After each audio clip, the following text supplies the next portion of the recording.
गुळपट्टी नाव ऐकलं की शाळेचे दिवस आठवतात. शाळेची सुट्टी झाली रे झाली की सगळ्यात आधी आम्ही जायचो त्या गुळपट्टीच्या ठेल्यावर. खिशामध्ये पैसे कमी होते पण हातामध्ये गुळपट्टी आल्यानंतर असं वाटायचं की जगातला सगळ्यात मोठा आनंद आपल्याला मिळालेला आहे. त्यावेळी आम्हा मित्रांना गुळपट्टी समोर मोठे मोठे पक्वान्न पण फिके वाटायचे, कारण त्या छोट्याशा गुळपट्टीमध्ये आमच्या बालपणीच्या गोड आठवणी आजही दडल्या आहेत. आज तुम्हाला दाखवतोय 100% गुळ आणि शेंगदाणे वापरून गुळपट्टी करायची सगळ्यात सोपी आणि परफेक्ट पद्धत. 1.5 कप शेंगदाणे घेतलेत, ज्याचं वजन आहे 230 ग्रॅम. तसं 10-20 ग्रॅम शेंगदाणे वाढले तरी काही प्रॉब्लेम नाहीये. गुळपट्टीसाठी नेहमी कडक आणि कोरडा गुळ वापरा.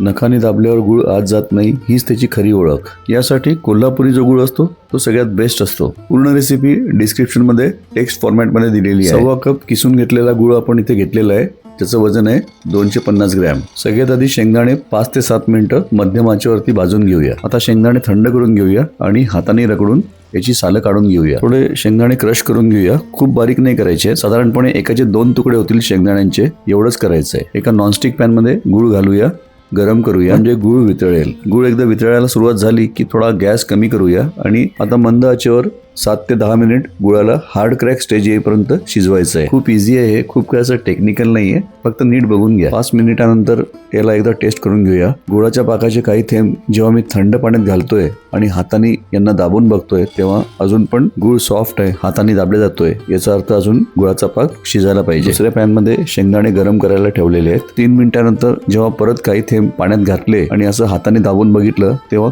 खटकन 2 तुकडे झाले आणि गुळ पण हार्ड झालाय. ही आहे गुळाची हार्ड क्रॅक स्टेज. आता पुढची पूर्ण प्रोसेस आपल्याला 1.5 ते 2 मिनिटांमध्ये करायची आहे. अर्धा टेबलस्पून आपण तूप याच्यामध्ये घातलेलं आहे, ज्याच्यामुळे शाईन खूप छान येते. आता जे आपण दुसऱ्या पॅन मध्ये शेंगदाणे थोडेसे गरम करून घेतले होते ते घालूया याच्यामध्ये. आणखीन 1 मिनिट याला परतून घ्यायचं आहे. मंद आचेवर परतायचं आहे, म्हणजे गुळ करपणार नाही. गुळ जर करपला तर गुळपट्टी जास्ती डार्क बनेल, थोडीशी कडक बनेल आणि कडू पण लागू शकते. पोळपाटाच्या वरती थोडं तूप लावून घेतलं होतं मी आणि आता हे मिश्रण पसरवूया पोळपाटाच्या वर. चमच्याने याला असं व्यवस्थित पसरवून घ्यायचंय. अर्ध्या मिनिटानंतर जसं हे मिश्रण थोडं थंड व्हायला लागेल तसं याला लाटून असं पसरवायला सुरुवात करायची आहे. खरं सांगायचं तर हा पोळपाट थोडा लहान पडतोय, तुम्ही मोठी थाळी उलटी करून वापरा. त्याच्यावर थोडं तूप लावून असं पसरवून लाटून घ्या. जेवढी जागा मिळाली तेवढं मी याला लाटून घेतलेलं आहे, पण थाळीवरती आपण याला आणखीन थोडंसं पातळ स्प्रेड करू शकतो. त्यामुळे गुळपट्टी आणखीन जास्ती कुरकुरीत बनेल. साधारणपणे 4 ते 5 mm थिकनेस याचा ठेवू शकतो. यानंतर जो शेप आपल्याला हवा आहे त्याप्रमाणे चाकू किंवा पिझ्झा कटरनी याच्यावरती मार्किंग करायची आहे. स्क्वेअर किंवा डायमंड शेप मध्ये आपण मार्किंग करू शकतो. एकदा मार्किंग झाल्यानंतर चाकू परत त्याच्यावरती फिरवायचं आहे, थोडंसं दाबायचं आहे आणि 50% जरी आत गेला तरी पुष्कळ आहे. थंड झाल्यानंतर गुळपट्टी आरामात मार्किंग प्रमाणे तुटते. एक प्रोफेशनल टिप, जर कमर्शियल क्वालिटीचं तुम्हाला टेक्स्चर द्यायचं असेल तर 250 ग्रॅम गुळामध्ये 10 ग्रॅम साखर घालायची आहे. याच्यामुळे गुळपट्टीचा स्नॅप आणि टेक्स्चर दोन्ही पण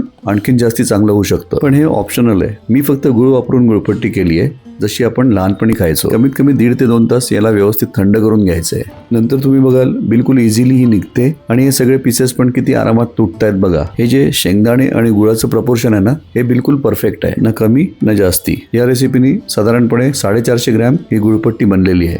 मस्त शायनी टेक्स्चर आलेलं आहे आणि बिलकुल कुरकुरीत झाली आहे ही. याला तोडून दाखवतो. हे बघा, वा मस्त. एक गोष्ट कळत नाही, 30 वर्ष झाले शेफ बनवून कितीतरी दुनियाभरचे डेझर्ट्स मिठाया खाल्ले आहेत, पण खरं सांगतो जेव्हा आपण गुळपट्टी समोर येतं ना तर हात गुळपट्टीकडेच वळतात. कदाचित काही चवी फक्त जिभेवर रेंगाळत नाहीत, त्या थेट आपल्या बालपणाशी जोडलेल्या असतात. जर या व्हिडिओमुळे तुमच्या चेहऱ्यावर बालपणीचं ते गोड हास्य पुन्हा फुलवलं असेल तर एक लाईक नक्की करा. चॅनलला सबस्क्राईब करा आणि बेल आयकॉन दाबा, म्हणजे माझ्या येणाऱ्या व्हिडिओचे नोटिफिकेशन्स तुमच्यापर्यंत पोहोचतील. व्हिडिओ पूर्ण बघितल्याबद्दल खूप खूप आभार. जय हिंद, जय महाराष्ट्र, वंदे मातरम, भारत माता की जय.